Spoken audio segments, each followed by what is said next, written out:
Clara slammed the deed down on Cornelius Hargrove's desk so hard the inkwell jumped. "Read it," she said. "Out loud. The lien entry. August 1876. Read it to me word for word, and then tell me why that exact language does not appear anywhere on the original instrument I was handed at my aunt's death." The room went silent. Two clerks froze at their desks. Hargrove's smile stayed in place the way a mask stays in place, held there by intention, not by feeling. He looked at the deed. He looked at Clara. And in the space between those two looks, she understood exactly what kind of man she was dealing with. "Miss Whitmore," he said softly, "I think you should sit down. I think you should answer the question. Before we go any further, please subscribe to our channel and follow Clara's story all the way to the end. Drop a comment below with the city you're watching from. I want to see how far this story travels." The silence in the land office stretched another 3 seconds before Hargrove stood. He was bigger standing than sitting. Clara registered that without stepping back. He came around the desk slowly the way a man moves when he wants you to feel the space closing, and he picked up her deed between 2 fingers, like it was something mildly distasteful, and set it back on her side of the desk. "You've had a long journey," he said. "You're tired. You're grieving your aunt. These are understandable conditions that can cause a person to see discrepancies that aren't there." "I'm not tired, I'm not grieving, and the discrepancy is there." Clara tapped the document. $412. Harlan Creek Agricultural Lending Association. August 14th, 1876. That entry does not exist on the original deed. I want the loan agreement that generated this lien. I want the notary record. I want the original filing stamp. Those records are archived. Where? It would take several weeks. Where are they archived, Mr. Hargrove? In this building or at the territorial office in Denver? The smile finally moved, not disappeared, shifted, into something that was still polite and had nothing warm left in it at all. "Miss Whitmore." His voice dropped. The clerks had gone very still. "I have been County Land Commissioner for 7 years. I have managed the records of 4,300 property holdings in this county without a single successful challenge to my office. What you are suggesting, what you are implying, is an accusation that carries serious consequences for the person making it." He paused. "I would think very carefully before you take another step in this direction." Clara picked up her deed. She folded it along its original creases. She put it in the leather pouch. She looked at Cornelius Hargrove for one long moment and memorized his face the way she memorized numbers completely and permanently. "Thank you for your time," she said, and walked out. The heat of the street hit her, and she kept walking. Not fast. Fast would look like running. She walked at the pace of a woman who knew exactly where she was going, turned the first corner. She reached, stepped into the gap between 2 buildings, and put her back against the wall. 5 seconds. In through the nose, out through the mouth. The way her father had taught her at 14, when a man twice her age had told her she had no business reading the contract in front of her. 5 seconds. Then she started thinking. The lien was fabricated. She wasn't guessing, she knew the way she knew when a balance sheet had been altered 3 entries back, even when the totals still came out clean. The date, the amount, the creditor name. She needed the original loan filing. She needed to know if that lending association was a legal entity at all. And she needed to know whether her aunt's property was the only one. She came out from between the buildings and walked toward the laundry. The woman in the doorway had been watching her since she'd come out of the land office. Heavy-set arms, built by years of real work eyes that missed nothing. She had a laundry basket on her hip, and the expression of someone who had been waiting a long time for something she couldn't name. "Ruth Dodd," the woman said. "You're Delia's niece." "Clara Whitmore." "I know. Come inside." Ruth poured coffee without asking, and sat across from Clara and said, "What did he show you?" "A lien I've never seen before. $412. Harlan Creek Agricultural Lending Association." Ruth set her cup down. Her hands, Clara noticed, were very steady. The steadiness of someone who had already done all their falling apart in private. Harold signed a paper 3 years ago, Ruth said. He thought it was a lease renewal. He couldn't read well. When he died, I went to the land office, and Hargrove showed me a loan agreement Harold had supposedly signed, handing over water rights to the east pasture as collateral. She looked at Clara straight. We never borrowed money from anyone in our lives. Did you dispute it? Lawyer in town told me I'd need the original instrument to challenge it, and Hargrove held the original. Said without it, I had nothing. Ruth's jaw set. I lost the pasture 18 months ago. Same creditor called the debt. I couldn't pay what I never owed. The Harlan Creek Agricultural Lending Association. Same one. Clara opened her notebook. How many other families have you heard of with similar problems? 4 that I know about. Garrity east of town lost 60 acres. McCaffrey widow on the North Road nearly lost her house before her son raised the money to pay a debt she swore she never incurred. 2 others I can name. Ruth leaned forward. I've been trying to tell people for 3 years that something is wrong. Nobody wanted to hear it. A widow complaining about paperwork she can't produce. Her voice was even. You know what they say.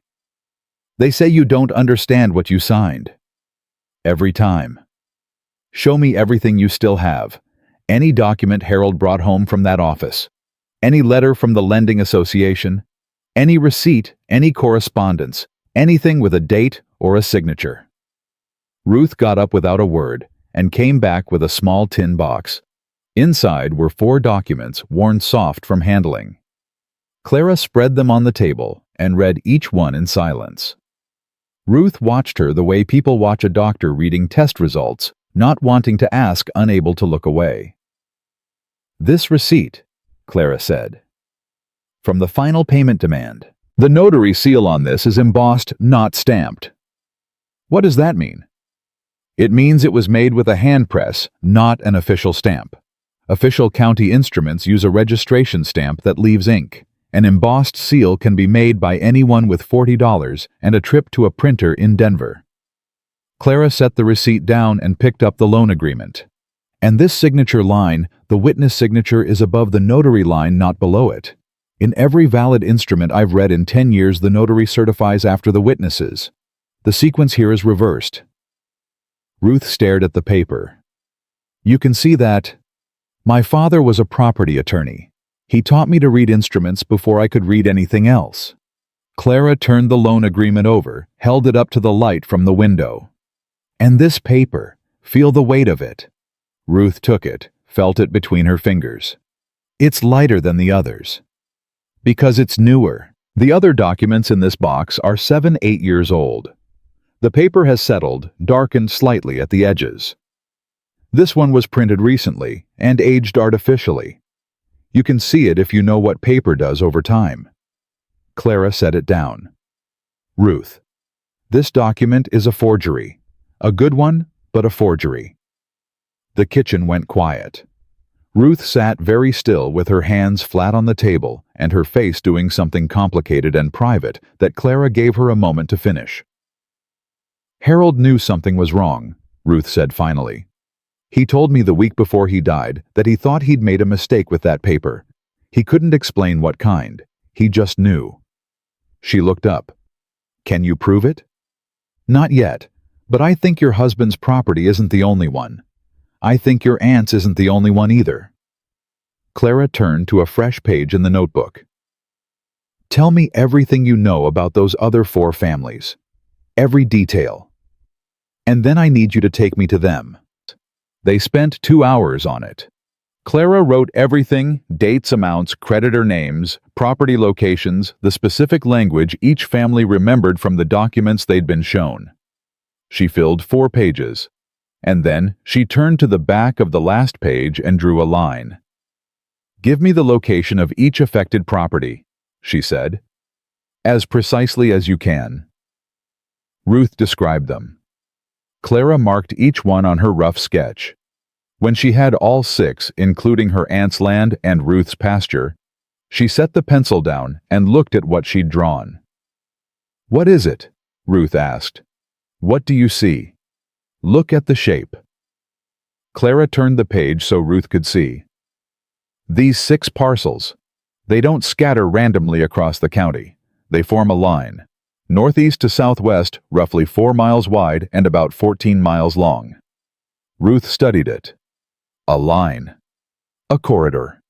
Clara's voice was quiet. Ruth, do you know if there's been any discussion about a railroad route through this county? The silence that followed was different from the ones before it. Ruth's face changed, not with surprise, but with the expression of someone hearing out loud the thing they'd been unable to name.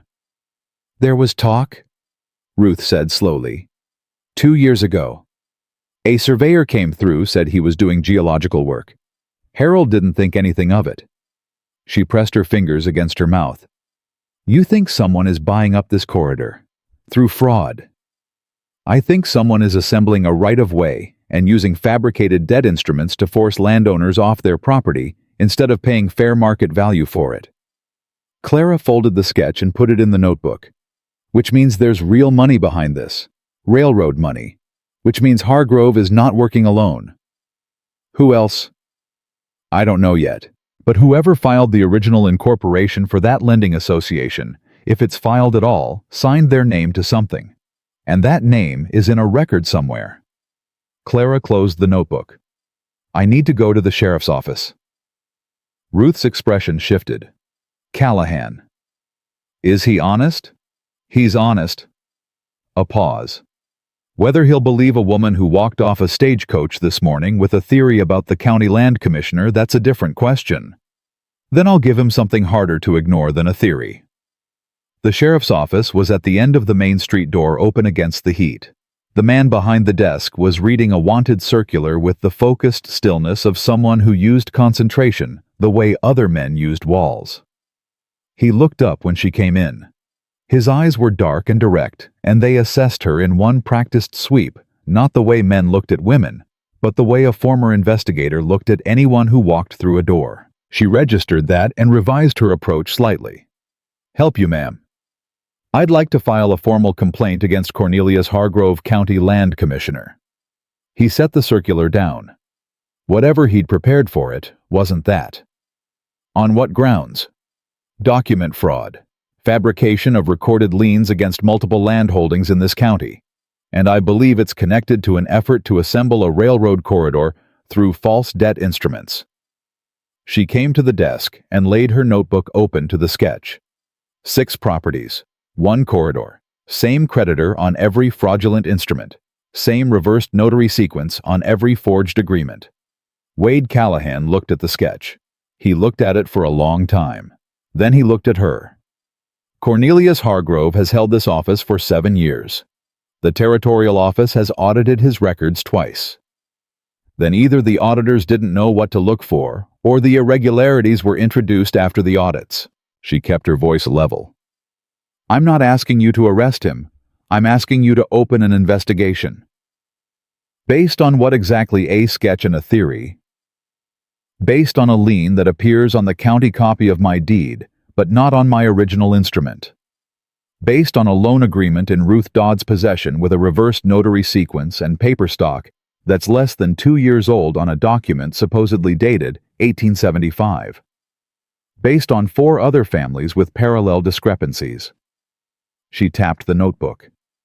And based on the fact that within 3 hours of me asking Hargrove for the original loan filing, he filed a complaint against me for reckless allegations. That landed. She saw it, a small, precise change in his expression. How do you know about the complaint? Ruth Dodd told me your deputy came by. 3 hours, Sheriff. He didn't wait to see what I found. He moved to stop me before I found it. Callahan was quiet. He wasn't dismissing her, she could read that much. He was doing what careful men did, which was take a long time with something they couldn't immediately disprove. What's your background, Miss Whitmore? You talk like an attorney. Women can't be admitted to the bar in Pennsylvania. She said it the way she always said it, flat factual, without asking for sympathy. But I did every piece of work an attorney does for 10 years in my father's property law practice, except sign my name to the filing."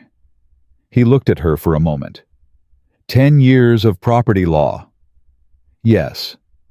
And you're telling me you can look at a deed and identify a fabricated lien?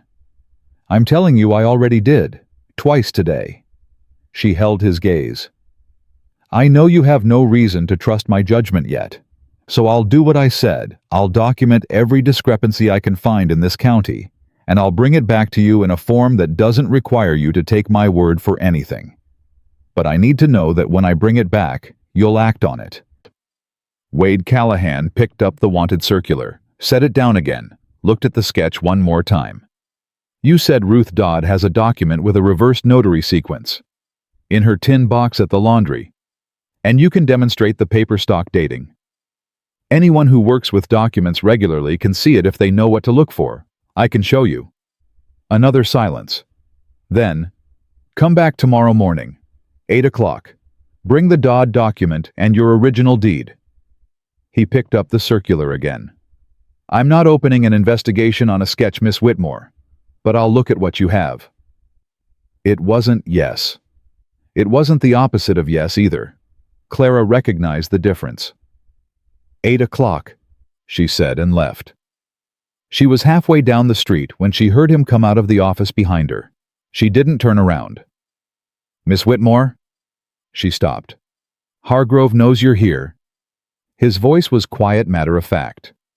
He knows you went to Ruth Dodd. He'll know by tomorrow who else you've talked to. A pause. This is a small town, and he has been its senior official for 7 years. I'm not telling you to stop.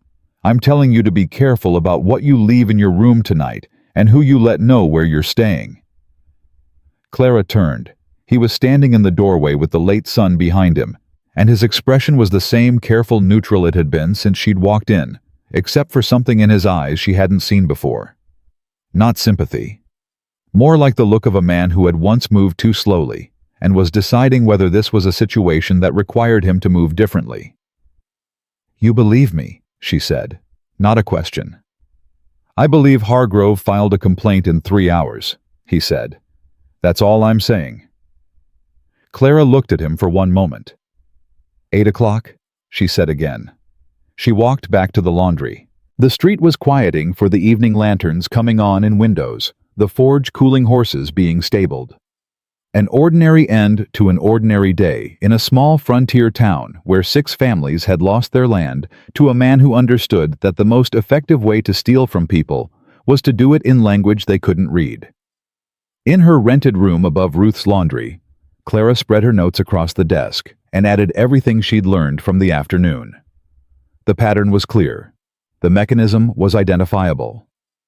What she didn't have yet was the one document that would make it irrefutable, the original filing for the Harlan Creek Agricultural Lending Association, which would have a signatory, which would be either Hargrove himself or the person above him, and which was sitting somewhere in the territorial records in Denver, waiting for someone who knew what question to ask.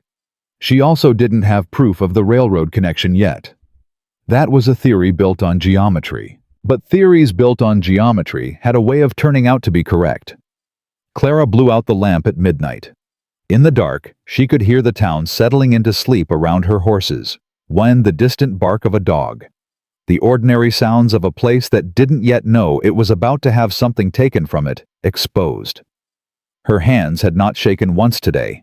She intended to keep it that way. She was at the sheriff's office at 7:55. Wade Callahan was already there. He had coffee on the stove and 2 cups on the desk, and the Dodd file she hadn't brought yet was the first thing he asked about when she came through the door. Ruth Dodd's document, he said. You said you'd bring it. I said I'd bring my original deed and the Dodd document. I have both. Clara set the leather pouch on the desk and pulled out her deed first, then the 2 items she'd taken from Ruth's tin box the night before the loan agreement, and the payment demand receipt. Start with the receipt. Hold it up to the light from that window. Callahan picked it up, held it, said nothing for a moment. Then, the seal. Embossed, not stamped. Official county instruments use a registration stamp that deposits ink. You can see it on the original deed right here. She laid her deed beside the receipt. This seal was made with a hand press. Anyone can order one from a printer in Denver for $40. He put the receipt down and picked up the loan agreement. Turned it over, turned it back. "Show me the notary sequence," Clara pointed. "Witness signatures here above the notary certification line. In every valid instrument recorded under territorial law, the notary certifies after the witnesses below the witness line. The sequence is reversed." Could be a clerical error. It could be. Except it's the same reversed sequence on 2 of the other 4 documents I reviewed yesterday. The same error on documents supposedly executed in different years by different parties. She kept her voice even. 3 identical clerical errors is not a pattern of carelessness. It's a pattern of copying. Callahan set the loan agreement down and looked at it without touching it, the way she'd noticed he looked at things he was taking seriously. He had the particular stillness of a man trained to think before he acted, which she appreciated more than she expected to. "You said yesterday you could demonstrate the paper dating," he said. "Feel the weight of the loan agreement. Then feel my original deed." He did. She watched his jaw tighten slightly. "The loan agreement is lighter," he said. "Newer stock. Paper from the early 70s has more rag content, heavier, slightly rough at the edges, and it darkens here." She indicated the corners of her deed. "This loan agreement was supposed to have been executed in 1875. The paper says otherwise." Wade stood up from the desk. He walked to the window and stood there with his back to her for a moment, and Clara had enough experience reading people to know he wasn't dismissing what she'd said. He was doing the harder thing, which was accepting it. "If you're right," he said without turning around, "then Hargrove has been running this for years, right under this office. Under your predecessor's office too, most likely. He's been commissioner for 7 years. He turned. "And you think this connects to a railroad? I think the geometric pattern of the affected properties connects to a potential right-of-way. I can't prove the railroad connection yet. I need the original filing for the Harlan Creek Agricultural Lending Association. If it exists as a registered entity at all, the filing will be at the territorial office in Denver. And whoever signed that filing is either Hargrove himself or the person directing him. Denver's 4 days by stage. I know, which is why I'm hoping you have a faster way to query territorial records." She paused. "You were Pinkerton before you came here." The stillness that followed was different from his thinking silences, sharper. "Ruth Dodd told you that," he said. "She told me you were thorough, and you didn't move on incomplete information." Clara held his gaze. "She meant it as a compliment. I'm taking it as one." He looked at her for a long moment. "Pinkerton contacts don't work the way they used to once you leave the agency. But they exist. Some of them. I'm not asking you to call in favors you don't want to call.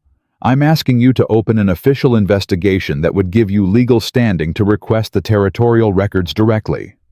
She spread her 4 pages of notes on the desk. "I have 6 affected properties, documented discrepancies on 3 instruments, a pattern that any surveyor could confirm in a day, and a county official who filed a complaint against me within 3 hours of a single question he couldn't answer." She looked at him straight. "What would it take?" Wade Callahan came back to the desk. He sat down. He looked at her notes for a long time without speaking, turning pages, and Clara stood still and let him read. She'd learned long ago that the worst thing you could do when a careful man was deciding something was hurry him. Finally, he said, 2 years ago, a surveyor came through this county, said he was doing geological work for a mining concern out of Denver. Ruth mentioned him. He spent 3 weeks here. I talked to him twice, seemed legitimate, had the right paperwork, moved on." Callahan picked up her sketch. "I looked at the route he covered and I didn't see anything then. But I wasn't looking at it against this." He set the sketch down. "I still have the record of his visit. His name, the company he claimed to represent, the days he was in each area of the county. If the company is real, it's a mining concern. If it's not real, or if it changed its stated purpose between registration and that survey, Then you have evidence that the railroad right-of-way acquisition started before the first fraudulent instrument was recorded. Clara pulled her notebook closer. What was the company name? I'd have to pull the record. He stood. Wait here. He came back 4 minutes later with a ledger, found the entry, and read it aloud. Summit Range Geological Survey, incorporated in Colorado Territory, Denver, 1874. Clara wrote it down. I'll need someone to verify that incorporation at the territorial office and check whether Summit Range Geological Survey has any recorded relationship with a railroad company. She paused. And I'll need the same check done on the Harlan Creek Agricultural Lending Association. Miss Whitmore. He stopped. She looked at him. Before I open a formal investigation, which will be visible on record and which Hargrove will know about within 24 hours, I need to understand the full scope of what you're asking me to put this office behind. He leaned forward on the desk. If you're right, there's someone above Hargrove with enough capital to fund a railroad corridor acquisition. That kind of money buys influence beyond this county. If this goes wrong, if we move before the evidence is irrefutable, he walks, and every family you're trying to help loses their last chance to recover what was taken. His voice was even and careful, and entirely serious. I've made the mistake of moving too fast before. I am not going to make it again. Clara heard what was under those words. Not reluctance. Precision. He wasn't asking her to slow down. He was asking her not to miss the shot. Then we don't move until it's irrefutable, she said. That's exactly what I'm telling you. Let me work.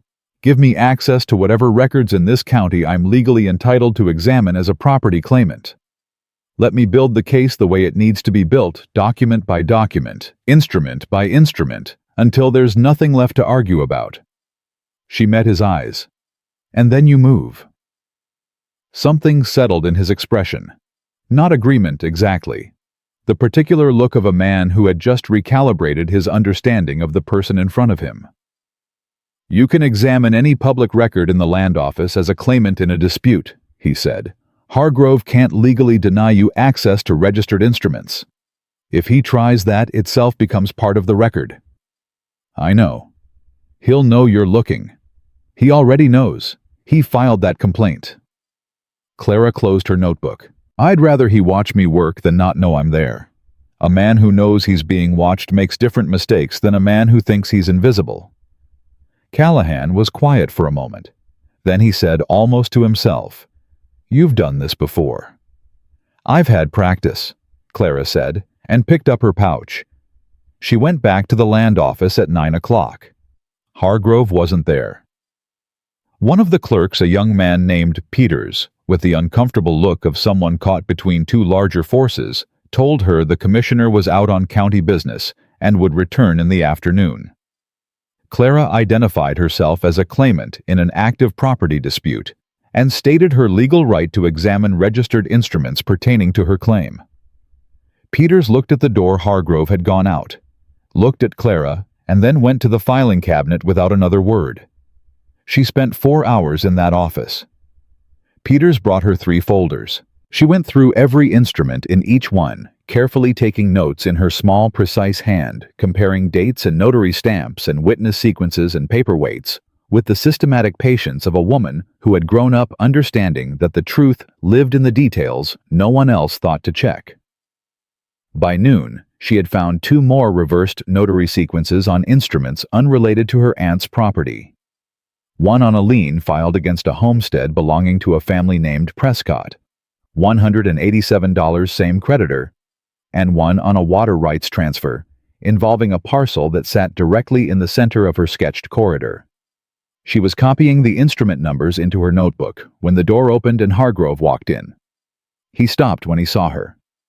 The mask went up smooth and immediate, but she'd been watching for it and she saw the half-second before it settled. Miss Whitmore. His voice was pleasant. I wasn't expecting you this morning. I'm exercising my right as a claimant to examine registered instruments pertaining to my dispute. She didn't look up from her notes. Mr. Peters has been very helpful. Hargrove looked at Peters. The young man found something urgent to do at his desk. Hargrove walked to the counter and placed both hands on it and looked at what Clara was writing. She turned the notebook slightly so he could see the instrument numbers she'd copied. "You've been busy," he said. "I have." She capped her pen. "I've been comparing notary sequences across instruments filed in the past 7 years. It's remarkable how consistent some of the errors are." A pause. "Clerical variations occur in any high-volume record office. Identical variations across unrelated instruments filed in different years involving different parties." Clara stood and gathered her papers. "You're right that clerical variations occur, Mr. Hargrove. But identical errors don't vary. That's what makes them identical." She picked up the folders and set them on the counter in front of him, neat and squared. "Thank you for maintaining such thorough records. They've been very illuminating." She walked out before he could speak again. She was 3 buildings down the street when she heard quick footsteps behind her and turned to find Peters the clerk slightly breathless, hat in hand. "Miss Whitmore." He glanced back toward the land office. "I only have a minute." Clara stopped. "Then talk fast. The Prescott family. The lien you found on their instrument this morning." He swallowed. "Mr. Prescott came in last spring trying to dispute it. Hargrove showed him the original filing and told him the debt was valid, and the only alternative to payment was forfeiture." Peter's voice dropped lower. "Mr. Prescott left the county 2 months later, sold the property for a quarter of its value to a land holding company out of Denver called Meridian Properties." "Meridian Properties," Clara repeated, writing it down. "There are 3 other transfers in the past 2 years where the buyer was Meridian. All properties with disputed liens. All sold well below value." He looked at the land office door again. "I don't know what you're doing, ma'am, but whatever it is, please, the Prescotts had 4 children." He turned and walked back before she could respond. Clara stood on the main street of Harlan Creek with Meridian Properties written in her notebook and felt the shape of the thing clarify in a way that sent a cold, precise understanding through her. Meridian Properties, a Denver holding company, buying distressed land from families driven off by fabricated debt at a fraction of market value in a corridor running northeast to southwest through a county where a geological survey had been conducted 2 years prior by a company that may or may not have had anything to do with mining. This wasn't a county official running a local graft scheme. This was a coordinated land acquisition operation backed by real capital, using a county official as its instrument designed to assemble a railroad right-of-way without paying fair price for a single acre of it. She was at the sheriff's office in 4 minutes. Callahan looked up when she came in, and something in her expression made him sit forward. "What happened?" "Meridian Properties." Clara put the notebook on his desk. "Denver Holding Company.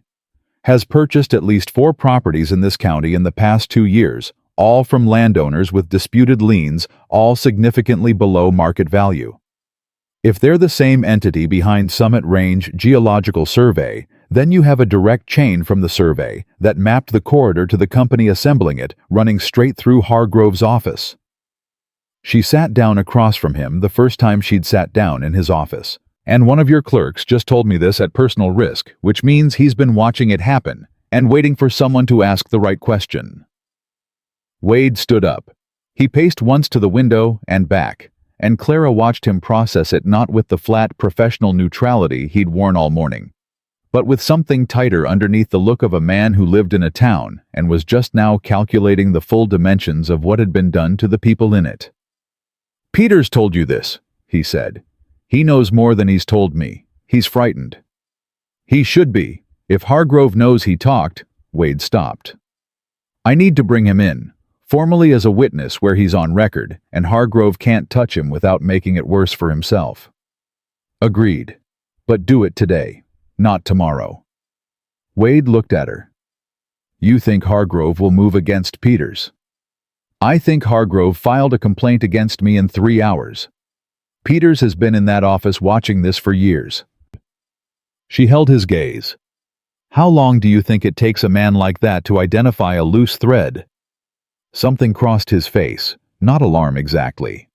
the colder, more purposeful thing that lives on the other side of alarm in a man who has trained himself to convert urgency into action. "I'll bring Peters in within the hour," he said. "There's something else." Clara turned to the instrument numbers in her notebook. "I need to verify that Meridian Properties and Summit Range Geological Survey are connected entities.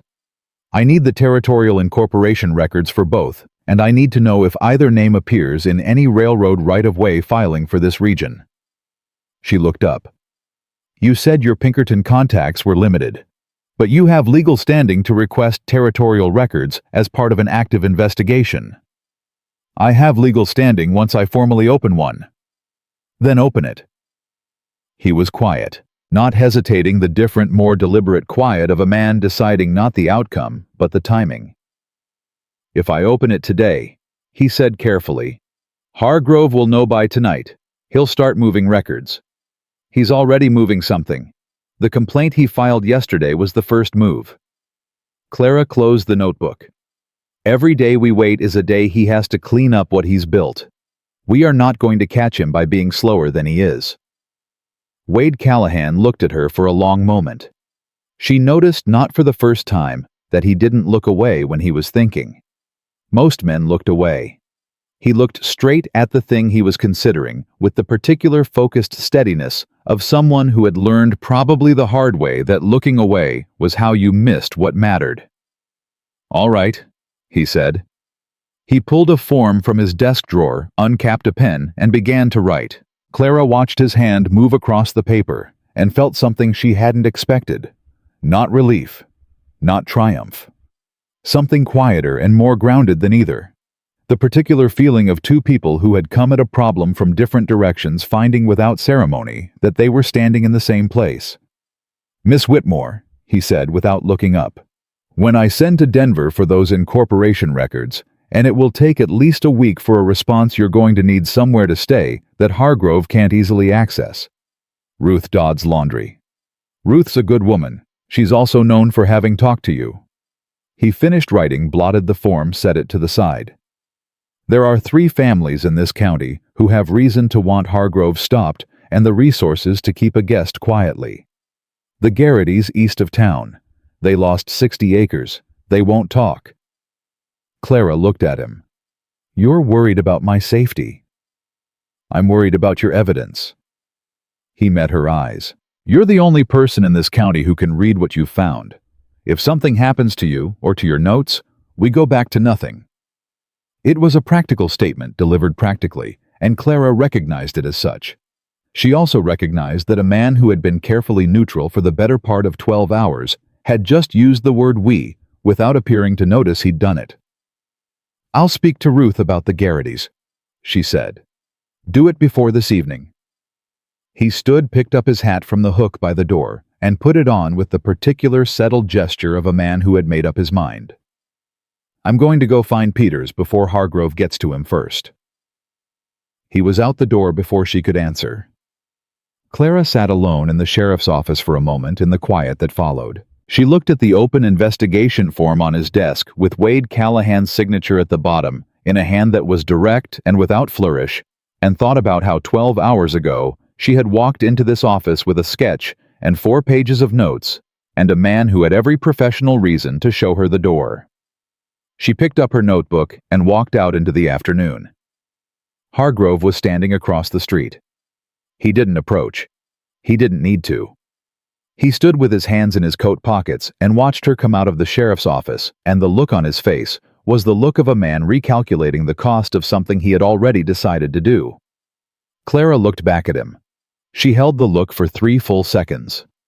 Then she turned and walked toward the laundry, and she did not let herself check whether he was still watching. She knew he was.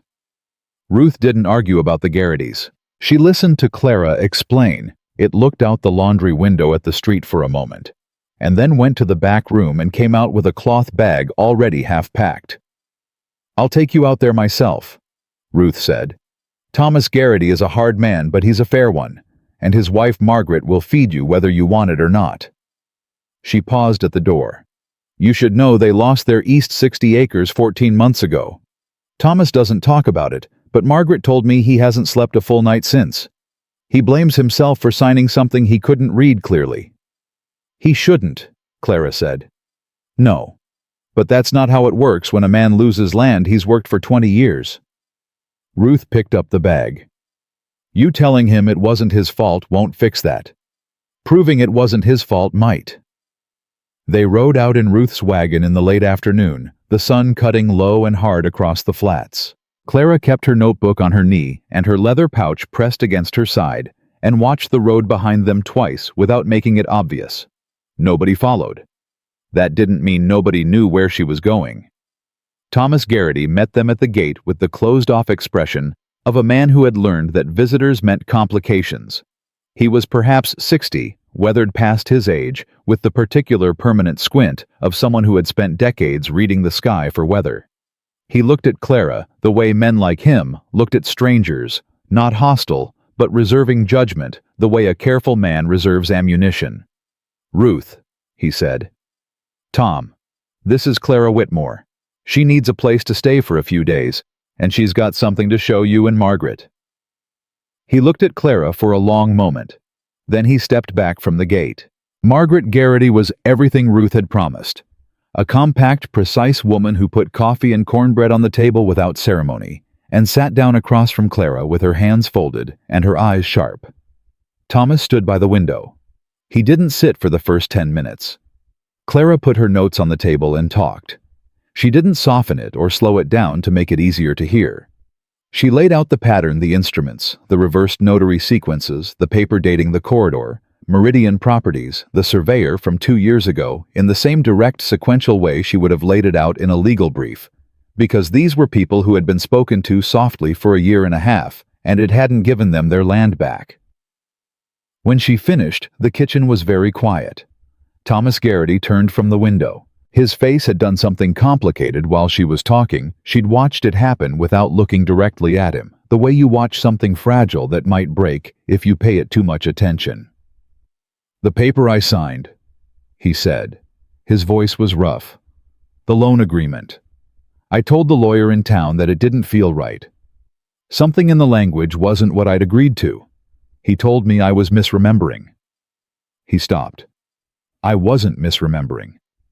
No, Clara said. You weren't. Can you prove that? If I can get access to your copy of the instrument and compare it against the county record, I can demonstrate the discrepancies the same way I demonstrated them with the Dodd document this morning. She held his gaze. The sheriff opened a formal investigation today. He's bringing in one of the land office clerks as a witness. What I need from you is your documentation, anything you have from the transaction, and your permission to include your property in the formal complaint. Margaret Garrity looked at her husband. Thomas looked at Clara. Then he crossed to the sideboard, pulled open the bottom drawer, and took out a tin box identical to Ruth's. Everything's in there, he said. I've kept it all, every piece of paper. I didn't know why, just couldn't make myself throw it away. He set it on the table in front of Clara, and then he did sit down heavily like a man who had been standing against something for a long time and just been told he could stop. You tell us what you need. Clara worked at the Garrity table until the lamp burned low. The tin box held 4 documents: the loan agreement, 2 correspondence letters from the Harlan Creek Agricultural Lending Association, and a payment demand. The loan agreement had the reversed notary sequence. One of the correspondence letters was on paper stock lighter than it should have been for its stated date, but it was the payment demand that made Clara set down her pen and look at the document for a full 30 seconds without writing. The notary seal on the payment demand was embossed. She'd expected that. But the embossed seal was not the Larimer County official seal. It was close enough that someone not looking for the difference wouldn't find it. But the inner ring of the design was slightly different, and the Latin text around the border was missing one word. She had seen this seal before. Not in person. In a property fraud case her father had documented 12 years ago in Philadelphia, where a fraudulent notary seal had been used to legitimize a chain of fabricated liens. Her father had kept a sketch of that seal in his case notes. She had read those notes so many times she could see the sketch now without closing her eyes. The seals were not identical, but the method was. Whoever had made this seal had done it before somewhere else and had learned how close you could get to the real thing without triggering immediate detection. "Margaret," Clara said. "Does the name Aldous Crane mean anything to you?" Margaret looked up from her mending. "No. Should it? I'm not certain yet." Clara wrote the name in her notebook. "It may mean nothing. I'll need to check a different record to know." She didn't explain further. She closed the tin box carefully and made a list of every document she'd need to borrow and returned everything else to Thomas with instructions on exactly how to store it. He listened to her with the focused attention of a man rebuilding his understanding of what had happened to him and making sure he didn't miss a word. "One more question," Clara said as she gathered her notes. "The 60 acres you lost, Meridian Properties bought them." "Quarter of their value," Thomas said. The flatness in his voice was worse than anger. "Did anyone from Meridian come to the property before the purchase to inspect it or assess it?" Thomas and Margaret exchanged a look. "A man came out about a week before the offer," Margaret said slowly. "Said he was a land assessor. Spent most of his time on the east boundary along the creek. Tom thought it was strange the best grazing was the west pasture, but he wasn't interested in that at all." "The east boundary," Clara said. "Along the creek." "Walked it twice. Took measurements." The east boundary of the Gitys property ran northeast to southwest along the creek bed.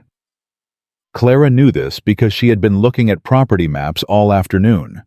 She knew without needing to check her sketch exactly where that creek ran in relation to the corridor she'd drawn, straight through the center of it.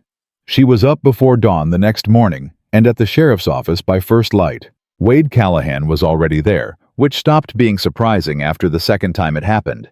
He had a pot of coffee and a look on his face that told her Peters had given him more than either of them expected. "Talk," she said. "Peters has been in that office for 3 years, Wade said. "He came in as a junior clerk and Hargrove kept him because he was good with the filing system and didn't ask questions. Except Peters has been asking questions, quietly to himself for about 18 months. He poured coffee and pushed a cup across the desk to her. He kept his own record, dates, instrument numbers, property locations. Every transaction that felt wrong to him. He didn't know what he had, but he knew he had something, and he was scared to bring it to anyone because Hargrove had been commissioner for 7 years, and who would believe a junior clerk?" "Exactly." Wade sat down. "Peter's record goes back further than yours. He has instrument numbers for 8 additional properties, including 2 that transferred to Meridian before I even arrived in this county." He pushed a folded piece of paper across the desk. "That's his list." Clara unfolded it, read it, added the new instrument numbers to her notebook in the appropriate chronological order. When she looked up, Wade was watching her with the same direct attention he brought to everything, except this time there was something else in it she couldn't immediately categorize. "What?" she said. "Nothing." He looked away back to his own notes. "Peters also gave me a name, the man who set up the Harlan Creek Agricultural Lending Association as a legal entity, the name on the founding document." Clara went still. "And not Hargrove. Hargrove's not on the founding document at all." Wade turned his notepad so she could read it. "Aldous Crane, Denver Attorney incorporated the Lending Association in 1873, listed as managing partner." The name hit the center of everything she'd been building. "I found that name last night," Clara said quietly. "On a notary seal. Or rather, on a false one." She turned her notebook to the sketch she'd made of the Garrity payment demand seal.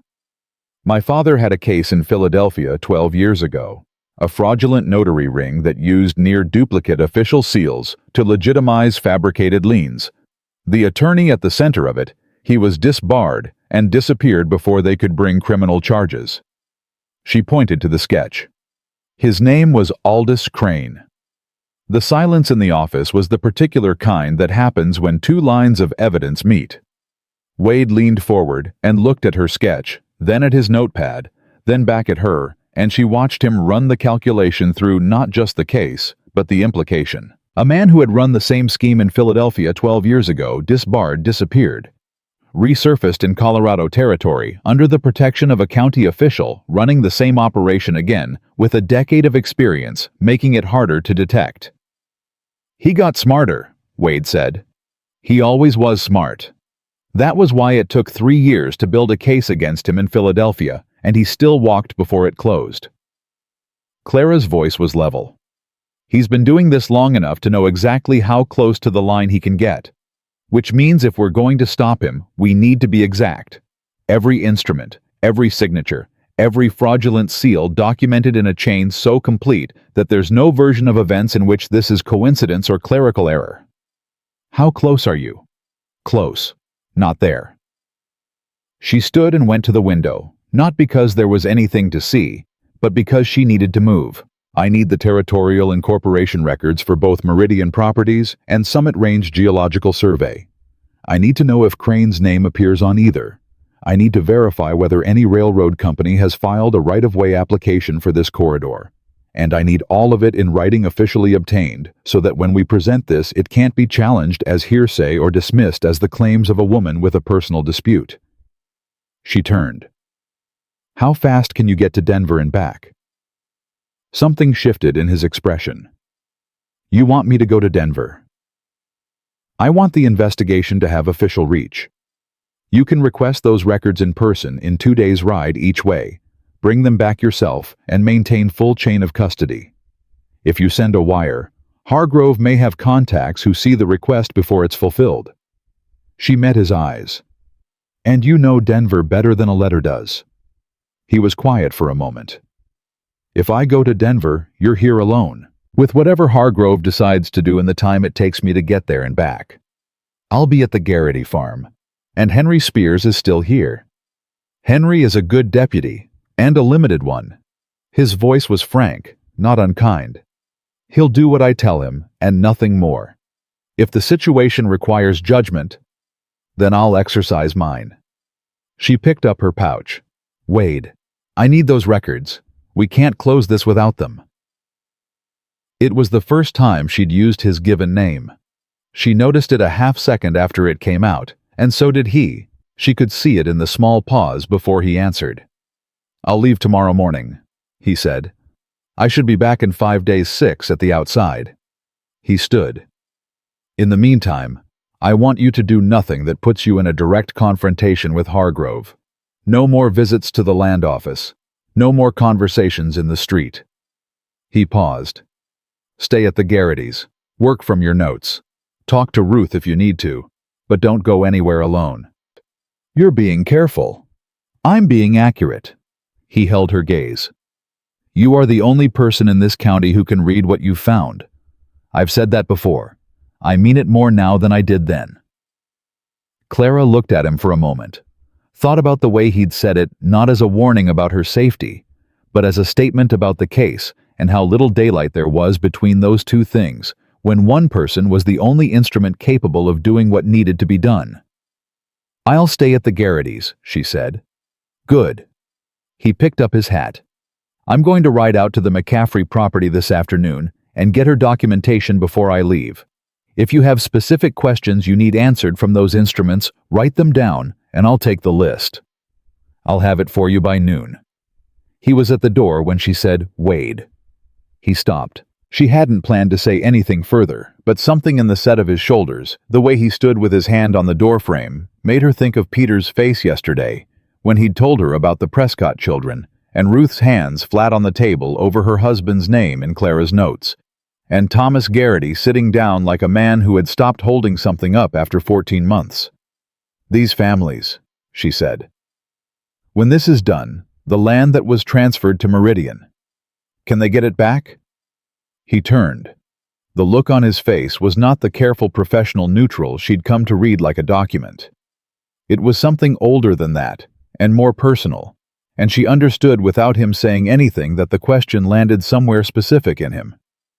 If we can prove the transfers were made under duress from fraudulent instruments, he said, then the transfers are legally void. The land reverts. He paused. It won't be simple, but it can be done. Then it's worth doing right, Clara said. Yes, Wade said. It is. He left. She stood in the empty office for a moment with the morning light coming through the single window and thought about what her father had told her once when she was 16, and a case had taken 2 years and still ended badly.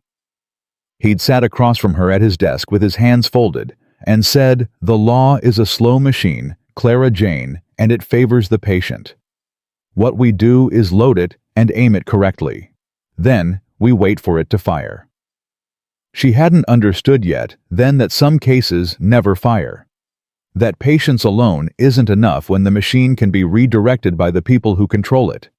That sometimes you load it and aim it, and someone with more money and more influence simply points it somewhere else. But this was not Philadelphia. And she was not 22 working in her father's shadow trying to convince men to listen to conclusions they'd already decided they didn't want to hear. She had 6 families, and a pattern, and a clerk's hidden record, and a sheriff who had opened a formal investigation and was riding to Denver to get what she needed. She had more than she'd ever had before.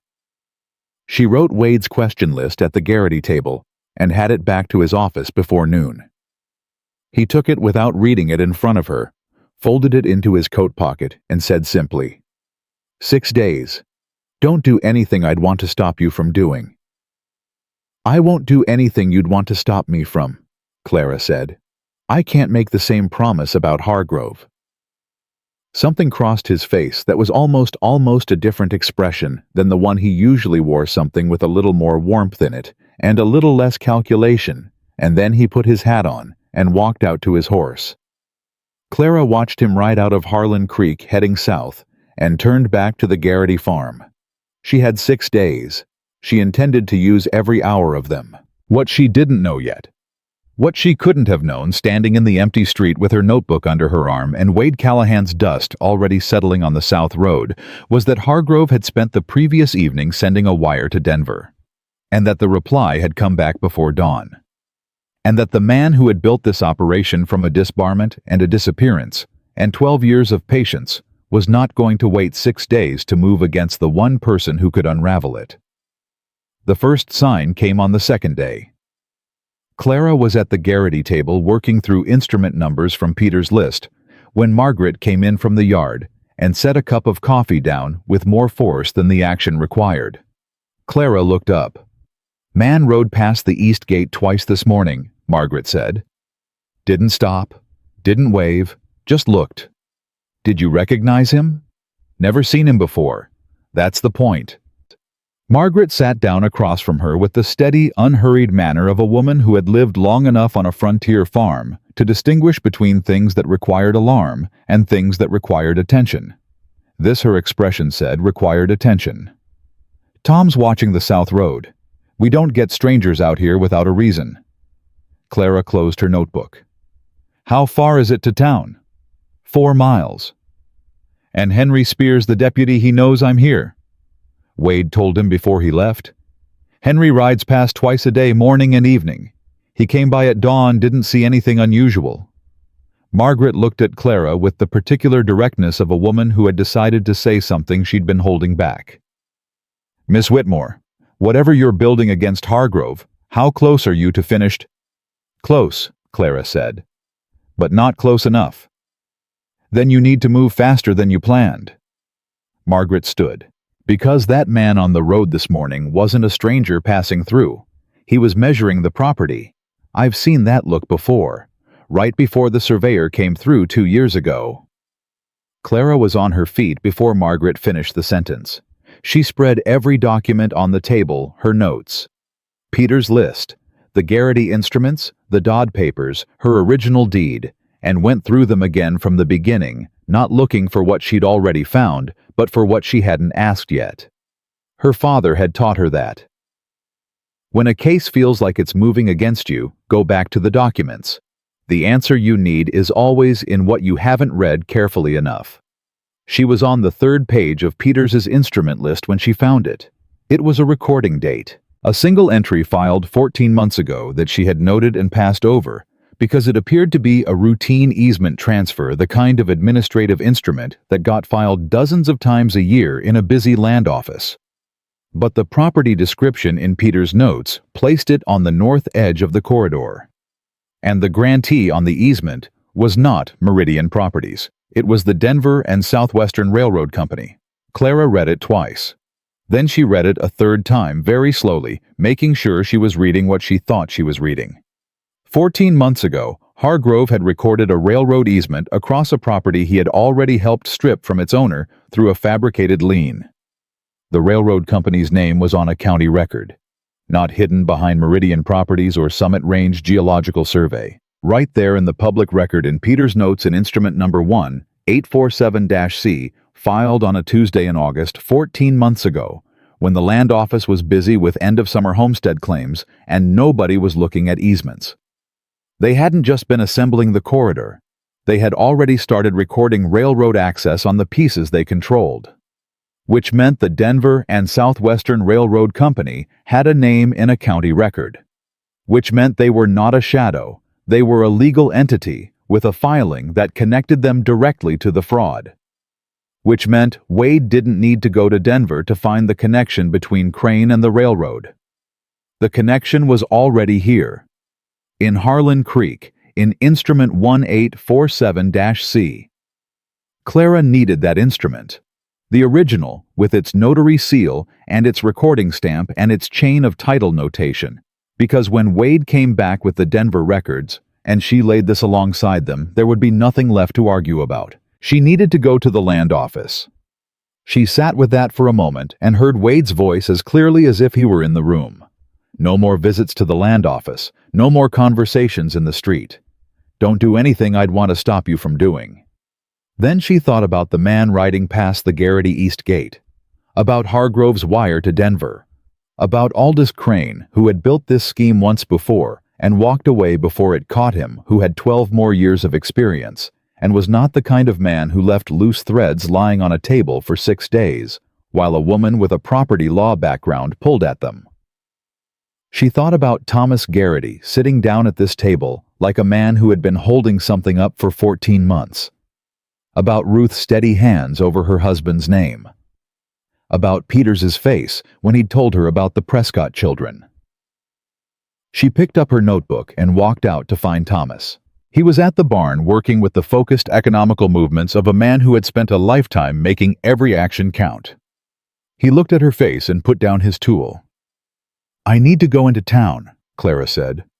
"I need you to take me." Wade said, "I know what Wade said. There's an instrument in the land office that connects the railroad company directly to the fraud, and it's in the public record. If I can get a copy of that instrument today, we don't need to wait for Wade to come back from Denver." She looked at him straight. "And I don't think we have 6 days, Thomas." He looked at her for a long time, with the measuring expression she'd come to understand, meant he was deciding not whether she was right, but whether he was willing to be part of what came next. Then he picked up his coat from the fence post. "Margaret drives the wagon," he said. "She's steadier under pressure than I am, and she'll argue with me if I say otherwise." "I heard that," Margaret called from the house. They were in town before noon. Clara went to the land office alone. Thomas and Margaret waited with the wagon on the street, with the casual, unhurried posture of people who happened to be running errands. It was the best cover available, and they both knew it. Peters was at his desk. He looked up when Clara came in, and something in his face went through 3 expressions in 2 seconds: relief, then fear, then a focused, effortful calm. Hargrove was not there. One other clerk sat at the far desk without looking up. "Instrument 1847-C, Clara said quietly, coming to Peter's window. "I need to examine it as part of my active dispute claim." Peters didn't reach for the filing cabinet immediately. He looked at the other clerk, then back at Clara, and said in an even professional voice, "Of course, Miss Whitmore. One moment." He went to the cabinet, found the folder, and brought it to the examination counter. Then he leaned slightly forward and said, barely above a murmur, "He had a visitor last night. Arrived on the evening stage from Denver. They were in this office until past midnight."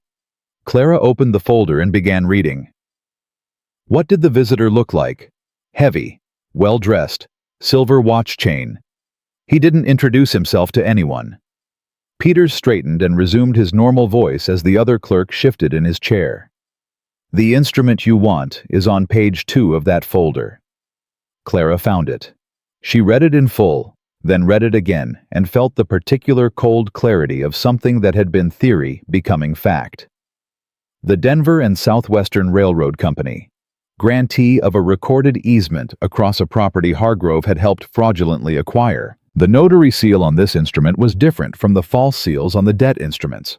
This one was genuine, because this was a document Hargrove intended to stand up in court when the railroad went public with the right-of-way. This was the document where he'd stopped being careful, because he'd thought no one would ever connect it to the rest. She copied the critical details into her notebook: instrument number, date, grantee name, property description, notary registration number. The notary registration number was the piece she needed most. It would be traceable to an individual at the territorial office. A real person who had certified a real document that connected a railroad company to land obtained by fraud. She was copying the last line when the door opened. Cornelius Hargrove walked in, and behind him, moving with the unhurried ease of a man accustomed to being the most important person in any room he entered, was a heavy-set man in a well-cut coat with a silver watch chain catching the light. He had the kind of face that had been handsome 30 years ago and had since settled into the particular authority of a man who had spent 3 decades being told yes. Aldous Crane looked at Clara Whitmore across the land office counter and smiled. "Miss Whitmore," Hargrove said.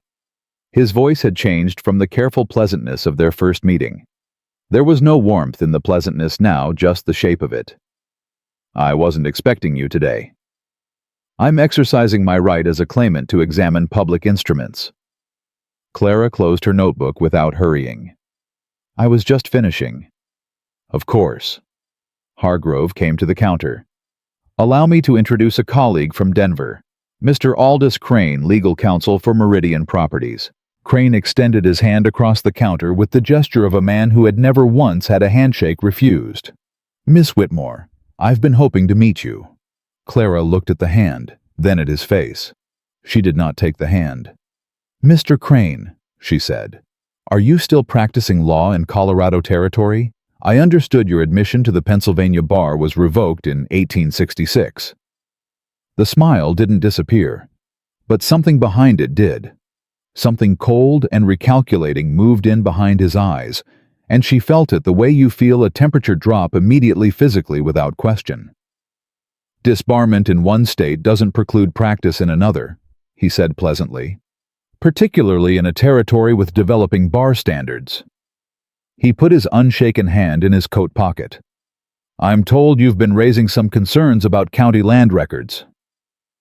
"I've been documenting discrepancies in notarized instruments." "Yes."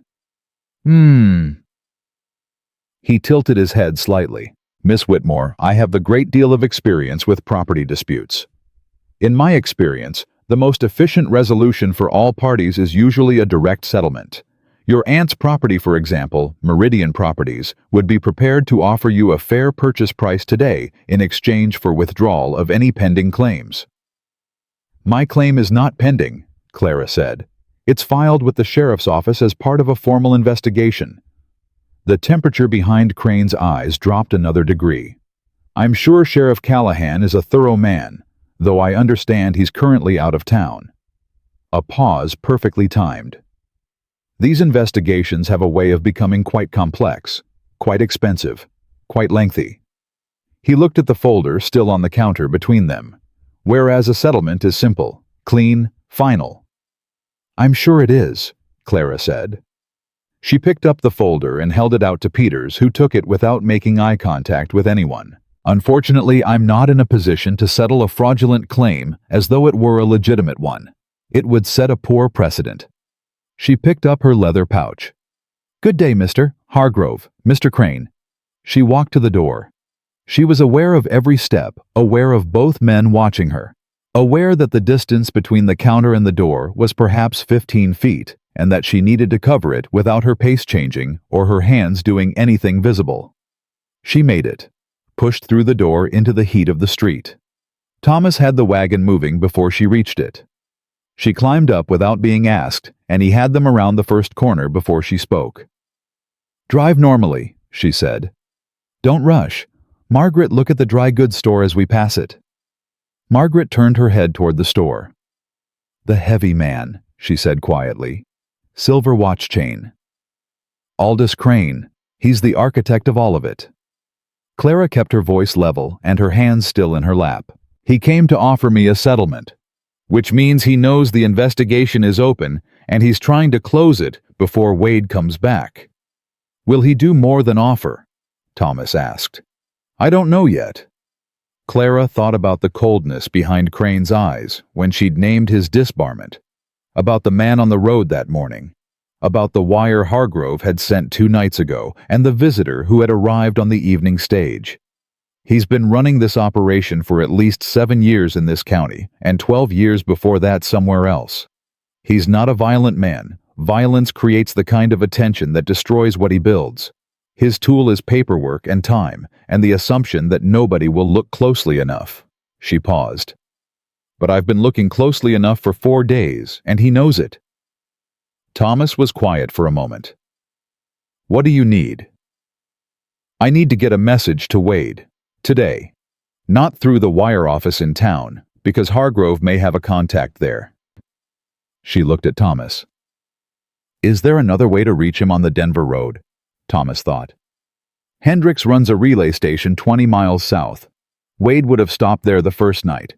If he's making good time, he'd have pushed on by now, but Hendricks knows every rider on that road. He could get a message forward." "How fast can you get someone to Hendricks?" "I can be there in 3 hours if I ride hard." He said it simply, without drama, like a man itemizing a practical problem. "Tom," Margaret said. "I know." He didn't look at her. "But you heard what she said. If they move against her while Callahan is on the road, we've got nothing, and these families have nothing." He looked at Clara. "What do I tell him?" Clara tore a page from the back of her notebook and wrote quickly. Instrument 1, 847-C. Denver and Southwestern Railroad Company grantee. Easement recorded 14 months ago. Notary registration number 2241-T. Crane is here. Come back fast. She folded it twice and handed it to Thomas. "Tell him the case is complete enough to move, and tell him to trust that." Thomas took the note and looked at it for a moment. Then he folded it into his breast pocket against his chest, in the same instinctive place a man puts something he doesn't intend to lose. He looked at his wife. "Go back to the farm," he said. "Keep her there. Keep the doors." He swung down from the wagon and went to his horse at the rail saddled and ready. "Thomas." Clara leaned forward. "Be careful." He looked up at her with the expression of a man who had been careful for 14 months while his land was taken and had decided he was done being only that. "I'll be careful enough," he said, and rode south. Margaret took the reins and drove them back to the farm without speaking, which was a kind of communication in itself. When they got inside, she put a pot on the stove and checked the loading on the rifle above the door with the unhurried competence of a woman for whom that was simply a thing that needed doing. And then she sat down across from Clara and said, "Now what?" "Now I write everything up," Clara said. "Everything I have in full in sequence, with instrument numbers and evidence citations, dated and signed." She opened her notebook to the first clean page. "Because if something happens to me before Wade gets back, someone else needs to be able to read this." Margaret looked at her steadily. "You think something will happen to you?" "I think Crane offered me a settlement this morning and I refused it in front of 2 witnesses." Clara picked up her pen. "Men like Crane don't offer twice." She wrote for 4 hours. She wrote the way she had learned to write in her father's office, not for an audience that already believed her, but for the most skeptical reader imaginable, the one who would look for every weakness in the chain and needed to find none. Every instrument number, every discrepancy, every cross-reference between Peter's list and her own documentation, every connection between the false notary seals and the Crane disbarment case in Philadelphia, the corridor geometry, the railroad easement, Meridian properties, Summit, Range, Geological Survey. She wrote it as a legal brief would be written clean and sequential and irrefutable, and when she finished, she had 11 pages in her smallest, most precise hand. She made a second copy, then a third. "Ruth," she said to Margaret. "I'll get the copies to her tonight," Margaret said. "She'll put one in the false bottom of the flower bin, and one with Pastor Hendricks at the church." She looked at the pages without touching them. "Harold would have liked you, Miss Whitmore." Clara looked at her. "He wasn't a complicated man," Margaret said quietly. "But he believed in fairness the way some men believe in God. Absolute and unquestioning. It was what made him easy to deceive." She smoothed her apron. "And what makes what you're doing matter?" Clara set her pen down. Outside, the afternoon was cooling toward evening, and the light through the window had gone from gold to the flat amber that came before dark. Henry Spears would ride past soon on his evening circuit. She would flag him down and give him the third copy of her brief to hold at the jail under lock. If anything happened in the night, it would be in 4 places by morning: her notebook, Ruth's flower bin, Pastor Hendricks' church, and the jail, and Crane would have to burn down half of Harlan Creek to stop it from being read. Let him try. She was still sitting at the table when she heard hooves on the road. Too fast for an evening patrol. Too purposeful for a passing rider. She was at the window before Margaret moved. 2 men she didn't recognize rode past the gate without stopping, heading toward the north road. They rode with the focused and curious posture of men who knew exactly where they were going and didn't need to look around to find it. Clara watched them until they were out of sight. Then she turned back to the table, picked up the 3 copies of her brief, and handed one to Margaret. "Get this to Ruth tonight," she said. "Now, before dark." Margaret took it without asking why the urgency had moved up. She understood urgency. She had been living adjacent to it for 14 months. Clara picked up her pen and began writing a 4th copy. Her hand was steady. It had been steady since the moment she'd sat down across from Cornelius Hargrove's desk and found the lean that didn't match. What she didn't know, sitting at the Garrity table in the amber evening light, was that Thomas had found Wade 12 miles north of the Hendricks relay station, already pushing the horse harder than the road warranted, already carrying the particular expression of a man who had been 4 days away from something he should have stayed closer to. Thomas handed him the note through the gap between their 2 horses without stopping. Wade read it once, his jaw set. He looked at the horizon, calculated the miles and the dark coming down, and put his heels to the horse. He rode through the dark. Wade Callahan had ridden hard roads in bad weather for most of his adult life, and he knew the difference between pushing a horse and destroying one. He pushed. He gave the animal every reasonable yard, and then asked for more, and the horse gave it, because horses in his experience understood urgency the same way good men did not, through explanation, but through the quality of the hands holding the reins. Thomas rode beside him for the first 6 miles, then fell back when his horse began to labor. Wade didn't slow. He called back without turning his head. "Get to Henry Spears. Tell him to stay at the Garrity farm until I arrive." Then the dark closed behind him, and he was alone on the south road with Clara's note folded in his breast pocket and 11 words running through his head like a repeating rifle. Instrument 1847-C. Crane is here. Come back fast. He'd known something was wrong before Thomas found him. Not in any way he could have justified to another person, nothing specific, nothing evidentiary, just the particular unease of a man who had learned at significant cost to listen to the part of his brain that noticed things before his conscious mind caught up. He'd been pushing north since mid-afternoon. When Thomas appeared on the road, the feeling had resolved into something cold and specific, and he'd read the note once, and that was enough. The railroad easement, Instrument 1847-C. She'd found what he'd gone to Denver to find in the county records he'd left her standing next to, and Crane was already in town, which meant the settlement offer had already been refused, which meant they were past the part of this where money was the weapon. He rode into Harlan Creek at midnight.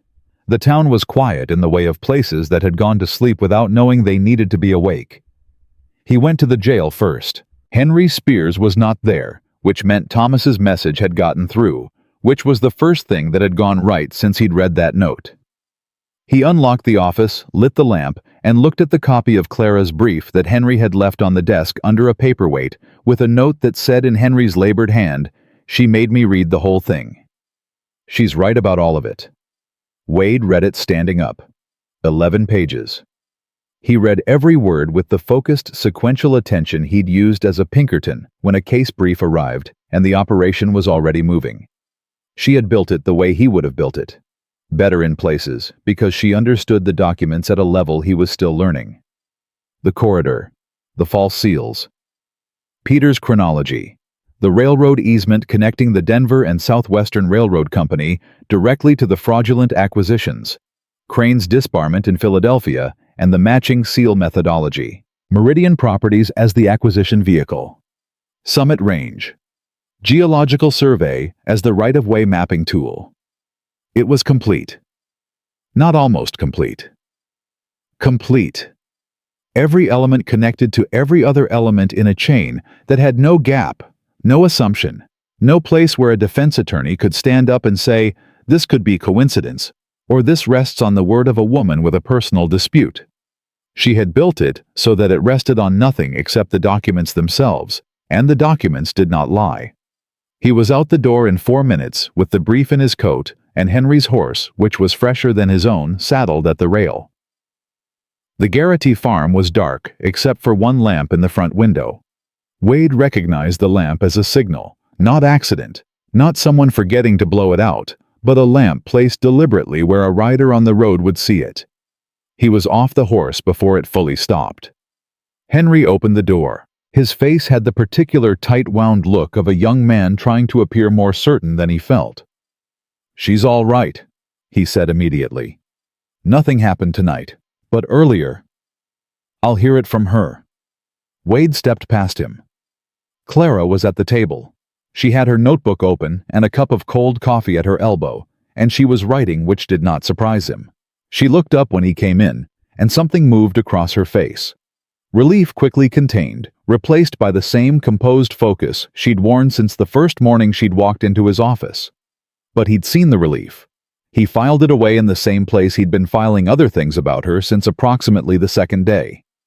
"You made good time," she said. "You found the railroad easement." He sat down across from her without being invited. Margaret Garrity appeared from the back room, looked at both of them, and went back without speaking. "Tell me what happened today." She told him. All of it. Crane's arrival. The settlement offer the 2 riders on the North Road at dusk, the 4 copies of the brief distributed across the county. She told it the way she wrote sequentially and without editorializing, and he listened the way he'd trained himself to listen without interrupting building the picture. When she finished, he was quiet for a moment. "The 2 riders heading north. Henry reported them." "Henry didn't see them, I did." "Where were they going on the North Road?" "I don't know. That's what concerns me." She turned her notebook to a rough sketch. Not her corridor map, a different one. A property map. The North Road passes 3 of the 6 affected properties, including Ruth Dodd's laundry and the McCaffrey homestead. She looked at him. "If Crane decides the best way to stop this case is to destroy the documentation held by the families involved..." Wade stood. "Henry." He raised his voice toward the door. Henry appeared. "Sir, I need you to ride to Ruth Dodd's place right now, not in the morning, now. You tell her to take everything from the flour bin and the pastor and bring it to the jail and lock it in the evidence cabinet. You stay with her until she's done, and then you come back here." He paused. "If anyone tries to stop you or her, you make as much noise as possible, and you don't worry about what comes after." Henry had his hat on before Wade finished the sentence. The door closed behind him, and the sound of hooves faded north. Clara was looking at Wade with the particular expression she had when she was recalculating something. "You think they'll move against the documentation?" "I think Crane offered you a settlement this morning and you refused it in front of witnesses, and he's been building this operation for 7 years in this county, and he didn't get this far by waiting to see what happened. Wade sat back down. He's going to try to take the evidence apart before morning. The distributed copies were the right call, I want you to know that. But I went to Denver for a reason, and I came back with it. He reached into his coat and put 3 folded documents on the table between them.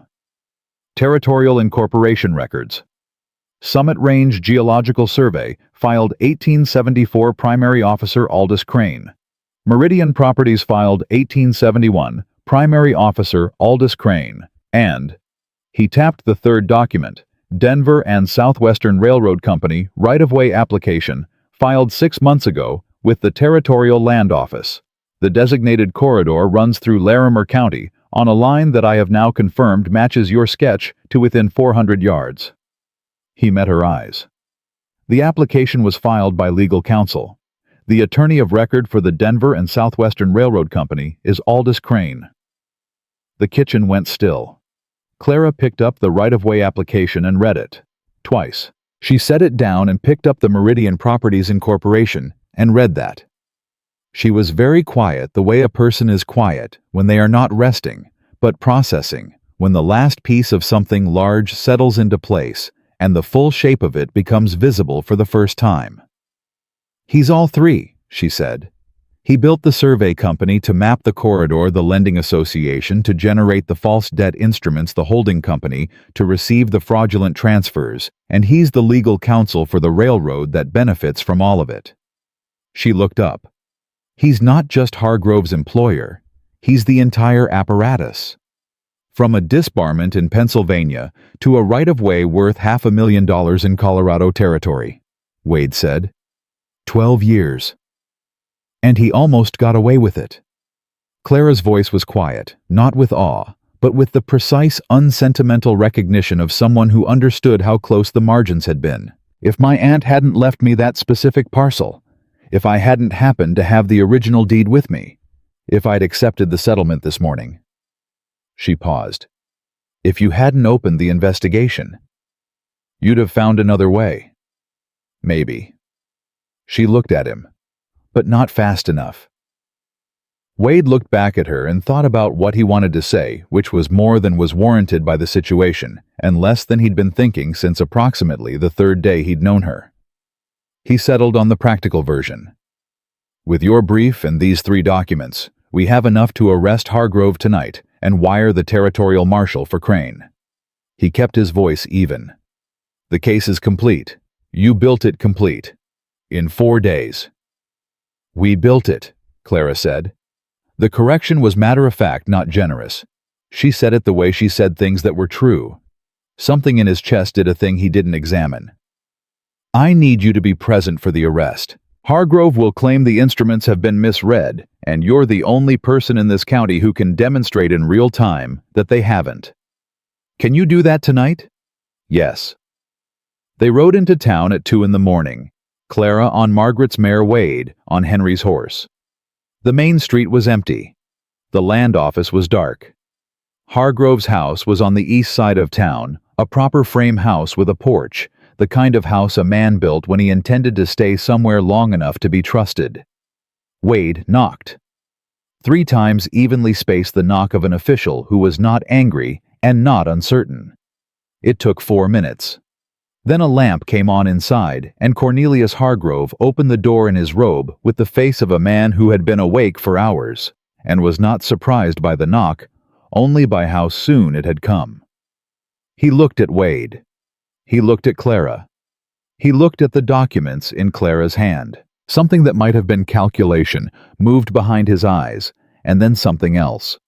Something that had no name except the look of a man who has been running for a long time and has just understood the distance has run out. Mr. Hargrove, Wade said, you're under arrest for fraud, falsification of public records, and conspiracy to deprive citizens of their property rights under territorial law. I'd ask you to get dressed. Hargrove looked at Clara one more time. She looked back at him with the same steady, impersonal focus she'd brought to his desk 4 days ago when she'd put 2 documents side by side and asked him to read the lien entry out loud. He'd had the advantage then, the 7 years, the machinery, the comfortable certainty that no one would look closely enough. He didn't have it now. "I'd like to speak to my attorney," he said. "You can do that from the jail," Wade said. He dressed. He came out, and Wade put the cuffs on him with the efficient, neutral manner of a man who had done this many times and found no satisfaction in it, only the solid completion of a necessary thing. They walked him down the main street of Harlan Creek in the 2 o'clock dark and put him in the cell at the end of the jail, and Wade locked it and hung the key and sat down at his desk. Clara sat across from him and put her brief and the 3 Denver documents and the Gitys papers and the Dodd papers in a single ordered stack on the desk between them. She was very still. "Crane," she said. "Wire goes to the territorial marshal at first light. I'll have a response by afternoon." He paused. "Crane is in Denver. He'll hear about Hargrove before noon and he'll run." "He's run before," Clara said. "From Philadelphia, which is why he's been doing this in Colorado territory for 12 years. She looked at the stack of documents. "But he ran from Philadelphia because the case wasn't complete before he left. Because I was 22 and working in my father's shadow and couldn't make anyone listen fast enough." Her voice was even. "This case is complete. The territorial marshal will have everything he needs to extradite if Crane crosses a state line. He's not going to be able to disappear into another territory and start over. Not from this." Wade looked at her for a long moment. She was sitting across from him in a chair in the middle of the night in a jail that smelled of dust and old paper, with the evidence that had taken them 4 days to build stacked on the desk between them. And she was talking about a man she'd been chasing in one form or another for 12 years, with the quiet certainty of someone who had finally aimed the machine correctly and was waiting for it to fire. "You said your father had a case against Crane in Philadelphia," Wade said. "He never closed it. He died before he could." Clara's hands were still on the desk. "He spent 2 years building it, and Crane walked before the indictment was filed. My father kept the case notes in a box in his office, and I read them so many times I have them memorized." She paused. "He would have been glad to know the notary seal gave it away. He always said Crane's weakness was vanity. He made his false instruments too good, too consistent, and consistency was the thing that would eventually make the pattern visible." She looked at Wade. He was right. Wade said nothing for a moment. Then, "He taught you well?" "He taught me everything." Her voice was simple without performance. "And then he was gone, and I spent 10 years trying to do his work in a world that wouldn't put my name on the filing." She looked at the stack of documents. "This is the first case where the filing will have my name on it." He understood then what this was for her. Not just the land, not just the 6 families, not just the 12 years of Crane building and running and building again.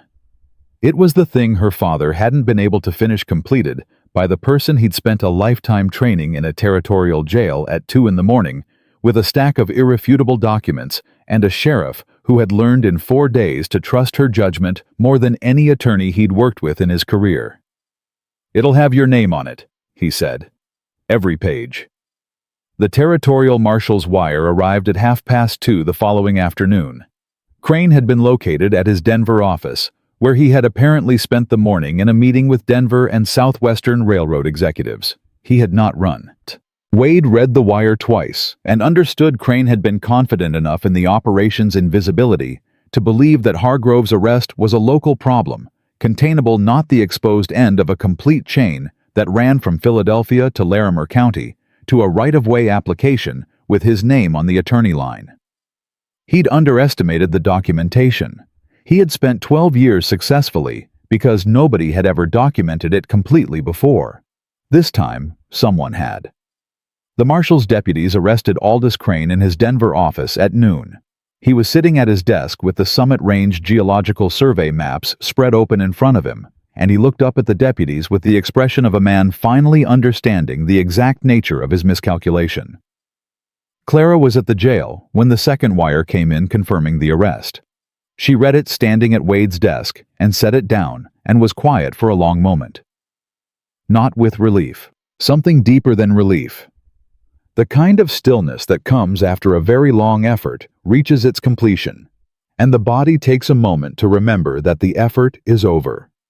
"It's done," she said. "It's done." Wade confirmed. She sat down. He poured 2 cups of coffee and pushed one across to her without asking, and she took it the way she always took things he offered, without ceremony, as though it were natural, as though they had been doing this for years instead of days. He had noticed sometime around the 3rd day that the space between them had stopped feeling like the space between a sheriff and a witness, and had started feeling like something that had its own gravity. He had not said anything about it because the timing had been consistently wrong, and he was by temperament and by hard experience a man who did not move on incomplete information. The timing was less wrong now. "What happens to the land?" Clara asked. She was looking at her coffee. "Hargrove's arrest triggers an automatic review of all instruments recorded during his tenure. The fraudulent transfers are legally void. The land reverts to the original owners." He paused. "It'll take months to process through the territorial court, but it comes back." She nodded. She was thinking about the Gitys he could tell, about Ruth's steady hands, about Peter's at his desk with his hidden record and his fear and his one moment of courage in the street, about the Prescott children. Thomas had mentioned 4 of them, and the family that had sold their land at a quarter value and left the county before anyone knew to help them. "The Prescotts," she said. "They sold under coercion from a fraudulent instrument. The sale price will be addressed as part of the restitution claim. Crane's assets in Colorado territory are considerable. The properties he holds through Meridian are worth more than enough to compensate everyone at full market value." Wade set his cup down. "Your brief was specific about that. The territorial court will use it." She looked at him. "You read all 11 pages?" "Twice. Once last night and once this morning while you were at the Gitys." He held her gaze. "You wrote it so that even a man who isn't a property attorney could follow it step by step without missing anything." He paused. "That's not an accident." "No," Clara said. "It isn't." She had written it for the widest possible reader. For Henry Spears, who had done everything right with limited tools. For Thomas Garrity, who deserved to understand what had been taken from him and exactly how it was being returned. For the territorial court, which would need to apply it without her standing there to explain. And for Wade, she could admit now, because she had written it while he was on the road, and had not known for certain he would make it back in time, and she had needed someone else to be able to finish it if she couldn't. "I have to go back to Philadelphia," she said. It came out quieter than she intended. Wade was still. "When?" "Not immediately. The territorial court will need my testimony, and I should be here for the property reviews to make sure the instruments are read correctly." She turned the coffee cup in her hands. "A month, maybe 6 weeks." And then, she looked at him. He was looking back at her with the same direct, undeflected attention he brought to everything, except that right now there was nothing professional in it. Just the look of a man asking a question he hadn't put into words yet. "I don't have anything to go back to," she said honestly. "A rented room and a city that spent 10 years finding new ways to tell me I couldn't sign my own name to my own work." She paused. "The territorial bar has been admitting women since 1876. I looked it up before I left Philadelphia." Another pause. "I looked it up before I bought my stage ticket." Wade set his cup down on the desk with the careful, deliberate movement of a man making sure his hands had something to do. "You looked up Colorado bar admission before you came here." "I looked up a great many things before I came here." She met his eyes. "I came for my aunt's land." That was true. "But I also came because a woman with 10 years of property law and no bar admission in Pennsylvania had some decisions to make about where she intended to practice." The jail was very quiet.